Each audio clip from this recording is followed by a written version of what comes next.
અમદાવાદના શામલ 4 રસ્તા પાસે આવેલા શાંગ્રીલા ટુ આર્કેડમાં ભીષણ આગ લાગતા લાખોનું નુકસાન થયું. આપ જોઈ રહ્યા છો નવનિર્માણ અમદાવાદ ન્યૂઝ. એક નજર આજના મુખ્ય સમાચાર પર. અમદાવાદના શામલ 4 રસ્તા પાસે આવેલા શાંગ્રીલા ટુ આર્કેડમાં આગ લાગવાની ઘટના બની હતી. ગ્રાઉન્ડ ફ્લોર પર આવેલી કોટક મહિન્દ્રા બેંકમાં એટીએમ પાસે લાગેલી આગ વિકરાળ બની હતી અને ઝડપથી બિલ્ડિંગમાં ફેલાઈ ગઈ હતી. આગની જ્વાળાઓ બિલ્ડિંગના નીચેના ભાગ સુધી પ્રસરી જતા પાર્કિંગમાં પડેલા અનેક વાહનો બળીને ખાખ થઈ ગયા હતા. તેમજ બિલ્ડિંગના ગ્રાઉન્ડ ફ્લોર પર આવેલી અનેક દુકાનો પણ આગની લપેટમાં આવી ગઈ હતી.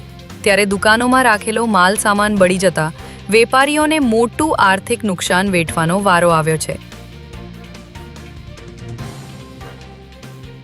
આ ગંભીર આગની ઘટનાની જાણ થતાં જ ફાયર બ્રિગેડની 20થી વધુ ગાડીઓ અને 50 અધિકારીઓનો કાફલો ઘટના સ્થળ પર દોડી આવ્યો હતો અને આગ બુઝાવવાની કામગીરી હાથ ધરવામાં આવી હતી.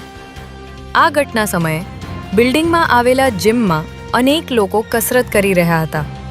ત્યારે આગના ધુમાડાના ગોટે ગોટા ઉપર સુધી પહોંચતા જિમમાં હાજર લોકોના શ્વાસ રૂંધાવા લાગ્યા હતા અને તેઓ ત્યાં ફસાઈ ગયા હતા. જેને પગલે ફાયર ફાઇટરોએ સતર્કતા દાખવીને જિમમાં ફસાયેલા અનેક લોકોને સુરક્ષિત રીતે રેસ્ક્યુ કરી બહાર કાઢ્યા હતા. હાલ ફાયર વિભાગ દ્વારા આગ લાગવાનું ચોક્કસ કારણ જાણવા માટે તપાસ હાથ ધરવામાં આવી છે.